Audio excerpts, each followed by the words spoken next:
Bien-aimés dans le Seigneur, bonjour, je suis Carlos Rekandé pour 5 minutes avec Jésus-Christ. Le thème que nous abordons aujourd'hui est le danger de l'affinité avec les impies. Le danger de l'affinité avec les impies. Dans le livre de 2 Chroniques, chapitre 20, au verset 35, nous lisons: Après cela, Josaphat, roi de Juda, s'associa avec le roi d'Israël, Akazia, dont la conduite était impie. Il s'associa avec lui pour construire des navires destinés à aller à Tarsis, et ils firent les navires à Etzjon, Kéber. Alors Éliézer, fils de Dodava, de Marécha, prophétisa contre Josaphat et dit: Parce que tu t'es associé avec Akazia, l'Éternel détruit ton œuvre, et les navires furent brisés et ne purent aller à Tarsis. Oh, le danger de l'affinité avec les impies. Le choix de mon cœur, le choix de ma vie. Nous voyons clairement dans ce passage comment est-ce que cette affinité n'est pas restée sans conséquence. C'est qui l'impie? L'impie, c'est celui qui hait Dieu. Il est comme une odeur nauséabonde dans les narines de Dieu.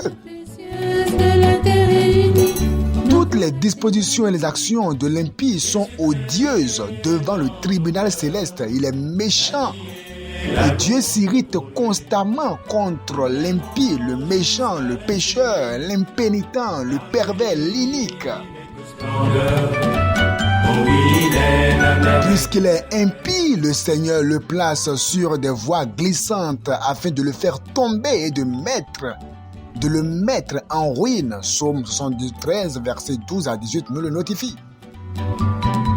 Seigneur, tu es le choix. Toute affinité ou alliance d'un enfant de Dieu avec un tel impie qui a Dieu en horreur, attire la colère de Dieu.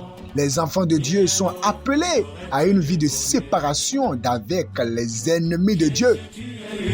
L'ennemi de Dieu peut être une belle fille, un beau garçon, peut être n'importe qui. Quelqu'un qui n'aime pas entendre parler de Dieu, quelqu'un qui hait Dieu, quelqu'un qui n'aime pas entendre parler de Jésus-Christ, qui hait Jésus. Quelqu'un même qui se dit enfant de Dieu, mais qui marche en ennemi de la croix. La vie est la louange. Toute association avec eux entraîne des conséquences fatales et physiques pour le croyant. Premièrement, plus le croyant est intime avec l'impie, plus sa perception spirituelle devient faible. Il ne parvient plus à percevoir correctement les choses divines. Deuxièmement, si de telles symbioses ne sont pas vite arrêtées, le croyant devient aussi corrompu, comme c'est notifié dans 1 Corinthiens 15, verset 33. Il deviendra finalement mort spirituellement. Samson a flirté avec les ennemis de Dieu. Il a perdu ses yeux et sa force spirituelle par la suite. Nombreux ont perdu leurs yeux spirituels tout simplement parce qu'ils s'amusent avec le sexe opposé, ils s'amusent avec le garçon du monde, ils s'amusent avec les objets de Satan. La puissance spirituelle d'Israël, qui était David, fut réduite de beaucoup à cause du ramassis des gens qui se trouvaient au milieu d'eux. Troisièmement, tout croyant qui est en affinité avec les impies connaît des résultats physiques ou matériels. Josaphat, le roi pieux de Juda, a failli perdre sa vie lorsqu'il a voulu aider le méchant Achab dans le combat. Lorsqu'il entra en partenariat d'affaires avec Achazia, un roi impie d'Israël, Dieu rompit les affaires. Jésus, tu es le sang de ce qui est beau. Avec qui vous vous associez? Avec qui êtes-vous amis? Avec qui collaborez-vous réellement? Qui sont ces personnes qui sont dans votre cercle immédiat? Ces personnes qui vous conseillent, ces personnes avec qui vous marchez? Soit ces personnes vous entraînent dans le monde, soit vous rétrogradez. Le croyant qui désire maintenir une relation cordiale avec Dieu et qui désire la faveur de Dieu doit rejeter l'amitié du monde. Il doit résister à la tentation d'épouser un incroyant ou une incroyante.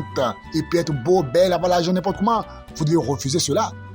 Seigneur, Le croyant doit cesser d'être en relation étroite d'affaires avec ceux qui sont en inimitié contre Dieu. Ne pas rester dans les groupes sectaires, les groupes douteux pour devenir riche. Non!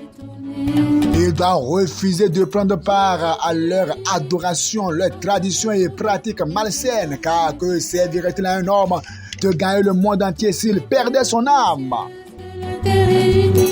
Nous devons faire attention, on doit faire attention pour ne pas rentrer dans l'affinité pécheresse, dans le joug étranger, dans l'adoration, dans le mariage, dans les affaires, dans le foyer ou dans les pratiques de tout genre. Le croyant est quelqu'un qui a les yeux sur le ciel. Il doit aller au ciel. C'est pour cela qu'il doit veiller sur sa vie, sur ses comportements, sur ses amitiés, sur son adoration, pour ne pas rater ce lieu glorieux. Que le Seigneur vous bénisse.